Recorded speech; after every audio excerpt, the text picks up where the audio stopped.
वजन मत बढ़ने दो। आपकी हाइट के हिसाब से जो वजन है उसको मेंटेन करो। ज्यादा खा लिया, जॉगिंग करो, दौड़ो, उसको कम करो। तो ये मोटे मोटे मेडिकल साइंस की चीजें हैं, ये सब मान। पराठा में दो राय है, कुछ कहते हैं खा सकते हो, कुछ कहते हैं नहीं खा सकते। इख्तलाफ का फायदा उठाओ, खा लो। डॉक्टरों की राय में बड़ा इख्तलाफ है, पराठा खाएं कि नहीं खाएं। इजमाए उम्मत से ये, डॉक्टरों के इजमा से ये साबित नहीं है, इसलिए हम खाते हैं सुबह पराठा। और देसी घी का खाते हैं, ये डीजल के नहीं खाओ। तो क्योंकि बहुत ज्यादा फिर वो एतदाल से तजावुज हो जाएगा। एक आम आदमी के लिए यही सूट यही है, वरना आम आदमी कहाँ से लाएगा जौ उबाल के और मल्टीग्रेन। और उसमें टेंशन इतनी है ना मल्टीग्रेनों में। एक दिन मैंने मल्टीग्रेन आटा पकाया, घर वालों से कहा खाना बनाओ, तो मैंने कहा बस पराठा खा के मर जाना ये ज्यादा बेहतर है मल्टीग्रेन आटे से खा के जिंदा रहने से। मुश्किल, टेंशन में ना डालो, लेकिन कुछ तो हो ना, वजन तो ना बढ़ने दो ना कम से कम। तो एतदाल से ना अपनी सेहत की परवाह करो। हफ्ते में कम से कम एक दिन जॉगिंग कर लिया करो, अगर रोजाना नहीं हो रही। अगर जॉगिंग नहीं हो रही, वॉकिंग तो करो मेरे भाई। चलो तो सही, रात को या शाम को या सुबह को वॉकिंग तो करो, कुछ तो हिलो तो कम वक्तो। मकसद, मेरा मकसद ये है। पड़े पड़े मर जाओगे, दफ्तरों में बैठे हुए हैं, वहां भी खा रहे हैं, पता नहीं पेट क्यों खराब नहीं होता। मुझे जब दावतों में लोग कहते हैं ना आपने इतना क्यों नहीं खाया, मैं कहता हूँ, वो समझते हैं बहुत परहेजगार है ये हजरत जी, धोने वाले लिए। मैं कहता हूँ मैं हजम नहीं कर सकता यार इतना जितना तुम लोग हजम कर रहे हो। तो तुम पे हैरान हो रहा हूँ, क्योंकि आदत नहीं डाली ना हमने। लोगों ने आदत डाल के ना अपने मैदे के स्पेस को बढ़ाया हुआ होता है, वो खाए जा रहे हैं, हजम हो रहा है। मेरे से नहीं होता हजम। मैं अगर सुबह पेट भर के नाश्ता किया बहुत ज्यादा, दोपहर पेट भर के, रात को नहीं खाया जाएगा, फिर रात को हल्का खाना पड़ेगा। या खाए जा रहे हैं, खाए जा रहे हैं। और लोग कहते हैं हमारा मैदा बहुत मजबूत है। ये मैदा मजबूत नहीं है, ये ढीठ है, ये बदतमीज मैदा है, ये ढीठ है, ये मरवाएगा तुम्हें। वो मैदा ज्यादा अच्छा है जो थोड़ा ज्यादा खाओ तो खराब हो जाए। वो सिग्नल दे देता है कि बस आपने उसको खिला खिला के ढीठ बना दिया। वो कह रहा है यार बस अब कब रोजाना खराब थोड़ी होता रहूंगा मैं। जैसे एक डॉक्टर ने बताया, मैंने कहा रुस्तम तो इतना गंदा पानी कराची में आ रहा है, लोगों के पेट खराब नहीं होते। कहते हैं ये इसलिए नहीं कि पानी अच्छा हो गया है, पेट आदी हो गया उस गंदा पानी पीने का, तो पेट खराब नहीं होगा, लेकिन उस गंदे पानी के जो साइड इफेक्ट है वो तो बहरहाल जाहिर होंगे। पेट तो आप किसी भी इलाके में जाओ, 2-4 दिन पानी आपका पेट खराब करता है, फिर पानी की आदत हो जाती है इंसान को। लेकिन उसमें जो गंद है वो तो पेट खराब करेगा ना, वो सॉरी बॉडी को खराब करेगा वो। तो इसलिए मेरे भाई सेहत से बढ़कर दुनिया में कोई नेमत नहीं है। वहमी ना बनो, सब कुछ खाओ पियो, मसनूई चीजों को बोलो छोड़ दो। और ये कोल्ड ड्रिंक से ज्यादा खतरनाक ये ताकत के जूस हैं। कहते हैं मैं फ्रेश डब्बे का फ्रेश जूस पीता हूं। जब डब्बे का कह दिया तो फ्रेश जूस है नहीं वो, ये बेवकूफ। मैंने एक दिन बयान में कहा था कि एक साहब मुझे कहने लगे कि मैं ना एक मल्टीनेशनल कंपनी बड़ी मशहूर है, मैं नाम नहीं लेता, उसका वो जूस पीता हूं मैं, ऑरेंज जूस। मैंने कहा ऑरेंज भी कहते हैं उसमें विटामिन सी होता है। मैंने कहा यार लतीफा सुनाने से पहले बता देना चाहिए कि बहुत बड़ा लतीफा सुनाने वाला हूं, ताकि मैं उस हिसाब से अपने लंग्स में स्पेस पैदा करूं हंसने की। एकदम इतना बड़ा लतीफा सुन के ना बाज़ दफा हार्ट अटैक का खतरा होता है। कंपनी का जूस है, उस पे क्या कह रहा है, विटामिन सी कह रहा है, उसमें लिखा हुआ होता है। मैंने कहा बेवकूफ किसी और को। ये मैं इस स्टाइल से आपको इसलिए बयान कर रहा हूं ताकि आपको यकीन आ जाए डब्बों के जो जूसेस होते हैं कितनी अजीम शान कंपनी हो, वो जापानियों ने क्यों ना बनाई हो। उसमें हल्फिया बोल सकता हूं, विटामिन सी बोलो नहीं होता, हो नहीं सकता उसमें, क्योंकि विटामिन सी आप जब उसको गर्म करोगे या उसमें केमिकल डालोगे, उसको सेव करना पड़ता है ना। वो जूस ऐसा तो नहीं है ना कि इधर डब्बे में आया, इधर लोगों ने पी लिया। कम से कम भी 1.5-2 हफ्ते तो दुकान में रहेगा ना वो। तो विटामिन सी तो आप लेमन जब निकाल के रखते हो ना काफी देर तक, उससे से उड़ जाता है, गायब हो जाता है, जो बिल्कुल ऑर्गेनिक है। इधर कहां से रहेगा। तो ये विटामिन सी के नाम पे बेवकूफ बन रहे हैं लोग। डब्बे पे लिखा हुआ होता है, लिखने पर गवर्नमेंट ने कोई पाबंदी लगाई है। मैं कोई डब्बा बनाऊं, उस डब्बे पे लिखूं इतना आयरन, इतनी मैग्नीशियम, इतना पोटाशियम, इतना फलाना। अब कौन जाके चेक करेगा है भी कि नहीं है। होता क्या है, कंपनी कहती है कि जब हमने ये डब्बे में पैक किया था तो ये था, उस वक्त का लिखा हुआ है वो, बस कंपनी इसकी जिम्मेदार है, उस पर केस नहीं हो सकता। अब ये नहीं कि 1.5 हफ्ते बाद भी है, कंपनी कहेगी जब पैक किया था भाई था, उस वक्त था। जैसे एक आदमी को आदत थी चीजों को ठोकर मार के पूछता था ये क्या है। तो एक बेचारा जो है वो गांव का आदमी शीशे के बर्तन लेके जा रहा था पोटले में बांध के। तो इस सेठ ने उस बर्तन को उसको नहीं पता था सेठ साहब को कि इसके अंदर शीशे के बर्तन है। इसने उस पोटले पे जोर से ठोकर मारी पांव की। बोला इसमें क्या है, कह रहे है नहीं, था। अब नहीं तो होगा विटामिन सी आयरन मायरन किसी जमाने में जब डब्बे में उसको डाला गया था, हो सकता है था, अब नहीं है भाई। मेरा गला बहुत सेंसिटिव है, पेट भी, मुझे लैब टेस्ट कराने की जरूरत नहीं पड़ती किसी जूस की। गला मेरा फौरन बता देता है कि 2 नंबर चीज है। कुछ लोगों को अल्लाह ने कुछ दिए होते हैं, ऐसे सेंसर लगाए हुए होते हैं। कितनी ही अच्छी कंपनी का जूस एक गिलास भी पी लूं, मेरा गला और पेट भी बता देता है कि गलत चीज गई है पेट में। लेकिन आप ये फ्रेश जूस पियो, गन्ने का जूस भी पी लो ना, हालांकि उसमें भी ऊटपटांग चीजें डाली जा रही है, फिर भी वो इन पैकिंग की जूसों से अच्छा है वो जो कंपनी पैक करके आपको पिला रही। अव्वल तो जूस पियो ही नहीं, चाहे कोई भी जूस हो, चाहे ऑर्गेनिक ही हो। फल पैदा किया ना अल्लाह ने, सेब खाओ, सेब का जूस क्यों पी रहे हो? आम खाओ, आम का जूस क्यों पी रहे हो? अंगूर खाओ, अंगूर का जूस क्यों पी रहे हो? भाई ये सब चीजें खाओ ना, क्या मुसीबत है तुम्हें? तो इसलिए ये डब्बे वब्बे सब छोड़ दो, ये सब बेवकूफ बनाने की। एक डॉक्टर की बात कर रहा हूं, आप लोग कहेंगे मौलवी साहब क्यों मेडिकल साइंस की बातों में घुस रहे हो? भाई डॉक्टर की बात कर रहा हूं, बड़े डॉक्टर। उन्होंने कहा जिस चीज का भी एड चल रहा है ना टेलीविजन पे कि ये खाओ, जिस चीज का भी एड चल रहा है उसको कभी भी मत खाओ, क्योंकि एड ये मोनेटाइज होता है, कंपनी इसके पैसे देती है। तो एड चला के वो कंपनी फिर अपने पैसे अपनी प्रोडक्ट बिकवा के वो पूरे करती है। वो आपकी सेहत के लिए कंपनी वजूद में आई नहीं है।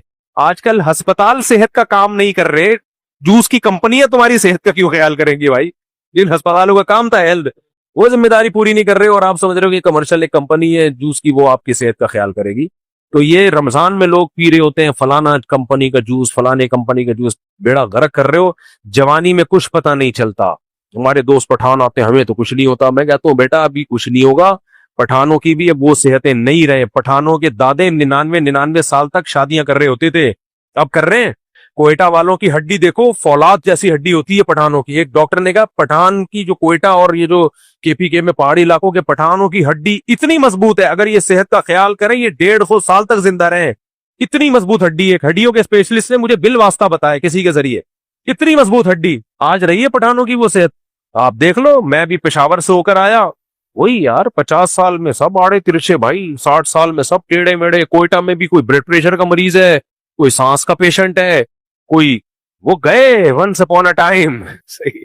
तो ये सब का बेड़ा गर्क किसने किया है?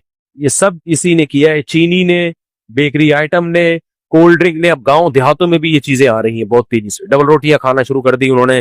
तो इतना तो बनता है, इन चीजों को खत्म नहीं कर सकते, कम से कम कम कर दो। क्या ख्याल है भाई? गलत तो नहीं कह रहा? नान मान मत खाया करो। मेरे से तो हमारे अब्बा को एक दिन किसी ने डबल ब्रेड दे दी, डबल रोटी। हमारे अब्बा गांव देहातों के पले हुए, वो रोटी खाने के आदी थे, उनको किसी ने दी डबल रोटी। हालांकि पाकिस्तान नेवी में थे और पूरी दुनिया घूमी, ऐसे देसी नहीं थे कि दुनिया का पता ही ना हो। सारी दुनिया का कोई मुल्क नहीं छोड़ा उन्होंने सिवाय चीन और ऑस्ट्रेलिया के, कहते मान ही गया, बाकी पूरी दुनिया में ट्रेवलिंग, डबल रोटी नहीं खाते थे। एक दिन मुझे याद है वालदा ने दे दी कि खा लें, वाल साहब ने जब घुमाया ना मुंह में चिपट जाती है डबल रोटी। ऐसा ही होता है ना, कहते हैं इतना गुस्से, वो कहते हैं ये अल्लाह ने गुनाहों की सजा दी हुई है इन लोगों को, रोटी से हटा के किस पे लगा दिया? डबल रोटी, चिपट जाती है मुंह में। मैं भी डबल रोटी जब खाता हूं ना तो चाय के साथ उसको नरम कर करके उतारता हूँ, मतलब चिपड़ती आटे की तरह चिपक जाती। अंग्रेज के जितने खाने हैं कोई एक भी कम बगत ढंग की चीज नहीं खाता, बर्गर बंद खाता रहेगा, मुंह में चिपड़ता रहेगा वो सारा। हमारी रोटी या लाल आटे की कैसा मजा आता है चबाने में, करके हलक में नीचे उतरती है। और इस रोटी का एक वेट होता है, इस वेट की वजह से कब्ज नहीं होता, ये भारी होती है, जाती है ना, पुश करती है। तभी लोग कहते हैं हम सुबह नाश्ते, एक साहब से मैंने कहा यार तुम वॉशरूम नहीं जाते? कहते हैं यार वॉशरूम में जब मैं नाश्ता करता हूं तो पिछला वाला जाके अगले वाले को पुश करता है, फिर रिपोर्ट पेश होती। समझ रहे हो? एक पूरा साइकिल, एक सिस्टम है कुदरत का बनाया हुआ कि भाई जब आप लाल आटे की रोटी खाते हो, फाइबर होता है उसमें, वो जाती है पुश करती है, उसका एक वेट होता है। अगर आप बर्गर खाओगे वो वेट नहीं बनेगा आपका। अगर आप खाली ये इसी तरह की चीजें फोड़ते फाड़ते रहोगे तो वो नहीं बनेगा। कब्ज की बीमारियां, बड़ी आंत का कैंसर, पता नहीं क्या क्या, कोई बंदा अपना जाके टेस्ट करा के देखे, वो बीमारियों का डब्बा निकलेगा, डब्बा, बीमारियों का डब्बा। और इस बीमारियों से जिंदगी अजाब बनी हुई है, सुस्त बैठे रहते हैं, पड़े हुए, जहां पड़ा हुआ, नींद नहीं आ रही, बेख्वाबी, डिप्रेशन, न चल सकता है न बात कर सकता है। लतीफा सुनाओ तो हंसी नहीं आएगी, कमबख्त को बैठा रहेगा, हिलाना पड़ता है, बे लतीफा सुनाया मैंने। रोने की बात करो, रोना नहीं आएगा, समझ में नहीं आ रहा होता है हो क्या रहा है। दूसरी शादी की बात करो तो ये फिर वो दूसरी शादी लेके बढ़ गए। जवान होते और फुल आपके जो है ना बॉडी एक्टिव होती, दूसरी शादी की बात सुन के पड़क जाता है एकदम, अरे यार क्या जबरदस्त हो गया। करते नहीं करते वो आपका हेडेक है, अब तो सुस्त पड़े रहते, हिलते ही नहीं है। तो ये सब इसकी अलामत है, जिंदगी की रंगीनियां खत्म। और ये इसकी अलामत है। हमारा एक दोस्त था, आदत होती है ना, लोग कहते हैं बुढ़ापे में जवानी के मजे। पहले बूढ़े कहते हैं यार हजरत जी आप तो बुढ़ापे में जवानी के मजे ले रहे हो। वो लड़का था 24 साल का, मेरा दोस्त था। मैंने कहा कैसी गुजर रही है? कह रहे जवानी में बुढ़ापे के मजे ले रहा हूं मैं। मैंने कहा हमने ये तो सुना है बुढ़ापे में जवानी के मजे, ये फर्स्ट टाइम सुना है। कह रहे नहीं, मैं जवानी में मुफ्ती साहब बुढ़ापे के मजे। कह रहे यहाँ भी दर्द होता है इधर भी दर्द होता है। एक ले तो मुझे कहा मुफ्ती साहब, जवान लड़का है, कह रहे यार मैं जब सर्दे से क़याम में खड़ा होता हूँ ना नमाज में, कड़ाके निकलते हैं मेरे, कड़ाके। कह रहे ये क्या हो रहा है? कड़ाके समझते हो, कटक टक की आवाजें आती है, जितनी भी हड्डियां हैं ना चटकती हैं। मैंने कहा अभी से आपका ये हाल हो गया है, कड़ाके निकल रहे हैं आप, किसी के कड़ाके निकल रहे हैं, किसी के शड़ाके निकल रहे हैं। कोई अब, पहले आपको ये कुर्सियां नजर आती थी मस्जिदों में, हैं? जिंदगी हमने गुजार ली। बूढ़े मेरे नाना 99 साल में 98 साल तक तो खड़े होकर तरावी पढ़ी है उन्होंने। क्या था भाई, कोई मेडिकल साइंस नहीं जानते थे, कोई यूट्यूब नहीं था जो डॉक्टर गाइड कर रहे हो, ये नहीं था। बस ये जो कोल्ड ड्रिंक, पिज़्ज़े, बर्गर, और ये जो आप बाजार से प्रोटीन वाला गोश्त लेते हो ना, फ्रीज जो फ्रोजन गोश्त होता है, इसकी भी बड़ी कंप्लेन है। मैं इसकी हिम्मत नहीं कर रहा आपके सामने इस गोश्त की, मैं कारोबार बंद नहीं करना चाहता। गोश्त वही अच्छा होता है, जाओ जबा करवाओ और ले आओ। ताजा ताजा नहीं बोलूंगा, वो व्लॉग याद आ जाता है वो उन लोगों का, नहीं जो मुंह पर लाल मास्क लगा के आता। इट इज कॉल्ड गोश्त। ये फिर जो फिरोजन गोश्त होता है, पता नहीं कितने कितने महीनों में। बाज लोग कहते हैं, मैं किसी पे इल्जाम नहीं लगा रहा, हो सकता है कुछ लोग करते हो कुछ ना करते हो, लेकिन बहुत सी कंपनियां उसमें इंजेक्शन दे दे के उसको सेव करती हैं। कुछ जायके के इंजेक्शन दिए जाते हैं मसालों के लिए, ताकि वो अंदर चला जाए उसमें क्या क्या डाला जा रहा है। मेरा दोस्त कल आया मछली लेके, कहते हैं अब मैं बारबेक्यू करूंगा मछली का। मेरे लिए अलग मछली बनाई है बगैर मसाले वाली, हालांकि मैं मसालों का शौकीन हूं। क्यों? मेरे इतने तजर्बे हैं, ये बाहर के मसाले जब लगते हैं ना, अब मछली खाने का फायदा कम होगा, उस मसाले को पेट में उतारने का नुकसान बोलो ज्यादा होगा। मैंने कहा नहीं, मसाला बनाओ घर का मसाला, अदरक लहसुन वसन जो भी काली मिर्च वाली वो बना लो। आप पिसा हुआ मसाला बाहर से खरीद रहे हो ना, मुझे एक बहुत ईमानदार ताजिर ने बताया है जो 2 नंबरी नहीं करता। उसने बताया कि मैं 2 नंबरी नहीं करता, लेकिन कुछ 2 नंबरियां ऐसी हैं वो करनी पड़ेंगी मुझे, और मैं बता के करता हूं वो। और मैं बताता हूं भाई ये मिलावट इसमें है और हर जगह है, ताकि मेरा माल हराम ना हो। वो 2 नंबरी कह रहा है हल्दी को जब हम पीसते हैं उसमें कलर बोलो मिलाते हैं। मैं नहीं कह रहा सारे करते होंगे, हो सकता है कुछ लोग ना करते हो। आपको हल्दी चाहिए, हल्दी की वो लेकर आओ, उसको खुद कूट लो, थोड़ा सा कमर में दर्द होगा फिर ठीक हो जाएगी, ठीक है। काली मिर्च का पाउडर भी मैंने इस्तेमाल करना छोड़ दिया है। कुछ भरोसा नहीं है भाई मुल्क में क्या हो रहा है। एक दफा मैं जूड़िया बाजार गया तो बहुत दफा हूं, लेकिन एक दफा मैंने ये मंजर देखा मसालों के मार्केट में। मैं जब अंदर घुसा हूं ना, इतने बड़े बड़े चूहे, इतने बड़े बड़े यार, वो सब चीजें खा खा के ना इतने मुस्टंडे हो गए थे। मैं व्लॉग बना सकता था, लेकिन मैंने कहा किसी का कारोबार का बेड़ा गर्क होगा। आप कह सकते हो लोगों का जो बेड़ा गर्क हो रहा है, तो एक बंदा कर रहा हो ना, वहां तो माशाल्लाह हर दूसरे तीसरा आदमी, हर दूसरा तीसरा की दुकान का यही हाल।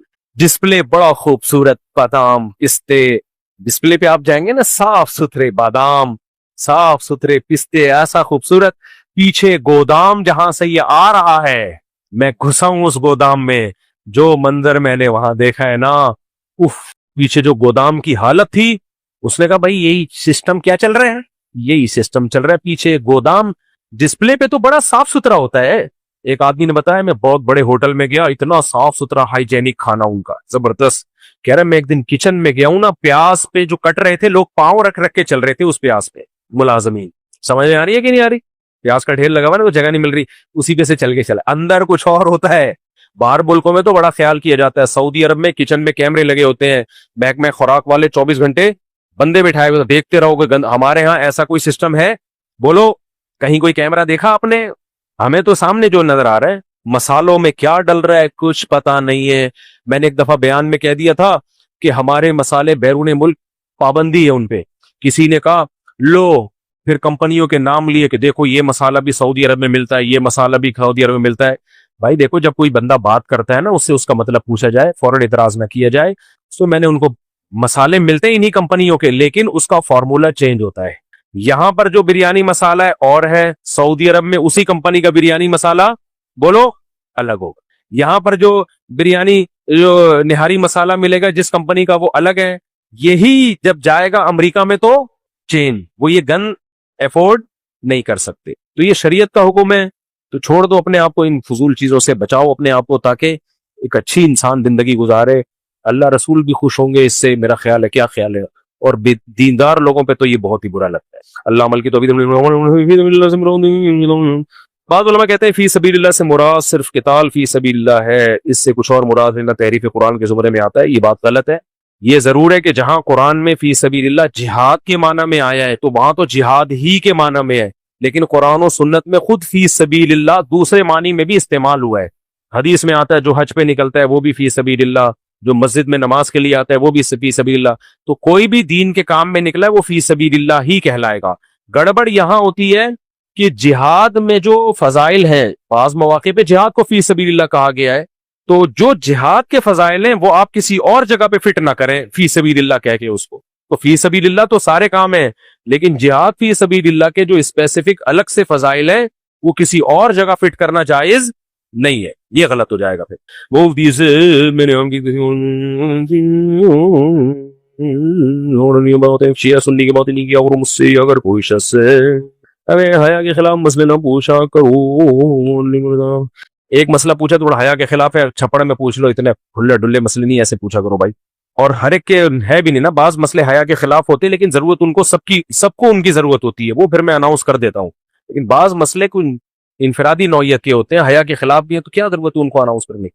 दूसरा, मुझे लीमू रोजाना अपने खर्चे पर पीऊं या दूसरों के, बाकी कह रहे हैं हड्डियां कमजोर हो जाती हैं और पीने से, क्या लिखा है, पर्सनल एक्सपीरियंस रहा है, हड्डियां कमजोर हो जाती हैं। विटामिन सी से हड्डियां कमजोर की होंगी मेरे भाई। कुछ लोग ये करते हैं, जब ये लेमन का पानी पीते हैं ना तो ये दांतों में लगता है, उसका एसिड ये दांतों को खराब कर देता है। मेरे दांतों को नहीं करता, मैं तो ऐसे ही पीता हूँ, लेकिन दांतों को दांत खराब होना शुरू होते हैं तो वो समझते हैं हड्डियां कमजोर हो रही है, तो उसका तरीका स्ट्रॉ से पिया करें फिर वो, समझ रहे हो, क्योंकि लेमन है तो एसिड ना जब दांतों से लग के जाता है ना तो ये इसकी तह को खराब करता है। तो ऐसे लोगों के लिए फिर ये है कि वो स्ट्रॉ से पिया करें। दूसरी बात, लेमन गर्म पानी में डाल के कुछ लोग निहार मुंह पीते हैं, ये बिल्कुल गलत है। वो कि इसके कुछ फायदे हैं लेकिन पेट की ऐसी की तैसी हो जाती है, क्योंकि लेमन एसिड है। जब आप खाली पेट पीते हैं तो वो मैदे की दीवारों को मुतासिर करता है, उसमें गड़बड़ करता है। ये मुशाहिदे पर मबनी एक हकीकत है। बिल्कुल जब खाली पेट हो तो मेरा ख्याल है इज्तिनाब करें, बाकी किबला हकीम से पूछें क्या करना है आप लोग, लेकिन कोई इससे नुकसान नहीं होता। हाँ, एसिड जो भी आप खाएंगे थोड़ा बहुत कैल्शियम को वो हो सकता है नुकसान करे, लेकिन हम कैल्शियम की दूसरी चीजें इतनी खा रहे होते हैं कि वो नुकसान की तलाफी हो जाती है उससे, समझते हो। अब एक आदमी लेमन ही पे सेट हो जाए वो तो हड्डियां खत्म हो जाएंगी उसकी, लेकिन लेमन के साथ साथ फिर वो देसी घी खा रहा है या रोटी सालन गोश्त जो भी अंडे मंडे भी तो खा रहा होगा ना, तो उससे फिर ये होगा कि लेमन के भी फायदे होंगे और कैल्शियम भी आएगा। खाली लेमन ही पे सेट हो गया तो फिर तो गलत है। लेमन खाली पी लिया करो, बहुत फायदेमंद चीज है, इन बातों में मत पड़ो। रोजाना एक गिलास पीने में कोई हरज नहीं हो, बहुत फायदा है इसके फायदे इसके नुकसान से ज्यादा है। नहीं खाना तो जाओ जो मर्जी करना है करो। वो दीजिए दुआ कीजिए मेरे बेटों की शादी हो जाए, ने खानदान में 2-3 साल से। इतना हल्का हल्का लिखता हूँ, चश्मा लगाना पड़ता है, शर्म आती है मुझे, बुरा लगता है और अच्छा नहीं लगता, शो खराब होती है चश्मा लगा। तो चश्मा भी देखो बूढ़ों वाला रखा हुआ है मैंने, मजबूरी है, यहाँ तक बकदरे जरूरत लगाता हूँ। वो निजाम दुआ की मेरे बेटों की शादी हो जाए, ने खानदान में 2-3 साल से कोशिश है, मगर कोशिश समय जब लड़की वालों को पता चलता है कि आपसे इस्लाही ताल्लुक है तो उनकी शादी नहीं होती। दूसरी शादी के मेरे से इस्लाही ताल्लुक है इसलिए शादी नहीं हो रही, तो मेरी तो एक भी नहीं होनी चाहिए थी। फिर जो लोगों को खुद मोटिवेट कर रहा है उसकी 4 कैसे हो गई? आप कह सकते हो आप मशहूर हो और आपके पास पैसा वैसा है वगैरह वगैरह, तो अब मशहूर हुआ ना। 2011-12 में मेरी तीसरी शादी हुई थी, उस वक्त तो बहुत ज्यादा मशहूर भी नहीं था। तो इसलिए कुछ किस्म के लोग शादी नहीं करेंगे, कुछ किस्म के शादी कर देंगे। तो तलाश करते रहो रिश्ते, एक न एक दिन हो जाएगी। कमारा कोई नहीं मरता, ये ध्यान में रखो। कमारा जो मर रहा है वो अपनी हमाकत से कमारा रहने की वजह से मरता है। अल्लाह ताला ये बेसिक जरूरतें इंसान की पूरी करते हैं। हदीस में आता है 3 लोगों की अल्लाह ने मदद का वादा किया है, उसमें एक वो शख्स है जो निकाह करना चाहता हो, तो अगर वो सीरियस है ना इसमें, अल्लाह उसका इंतजाम करेगा। मैंने ऐसे ऐसे लोगों की शादी होते देखी है जिनकी कोई इम्कान ही नहीं था, सिरे से मायूस होकर मेरे पास आए थे। मैंने कहा यार आप कोशिश, कारोबार की भी कोशिश करो, रिश्ते भी तलाश करते रहो, अल्लाह ने चाहा हो जाएगी। आज हो भी गई, उनकी औलाद भी है ना। ये ऐसा काम है अल्लाह की मदद के बगैर होता नहीं है। मुदिजा मेरे अब्बू और मेरे सूसर शादी नहीं करवा रहे, मेरा निकाह हो गया है पर रुखसती नहीं कर रहे और शादी का पूरा खर्चा मैं उठा रहा हूँ, कुछ बता दी क्या करूँ। रुखसती नहीं कर रहे तो आपने कोई एग्रीमेंट किया था निकाह से पहले कि इतने अरसे के बाद रुखसती होगी, अगर एग्रीमेंट किया था तो फिर आपको उस एग्रीमेंट की पाबंदी करनी पड़ेगी। शुरू में एग्रीमेंट कर लेते हैं कि 2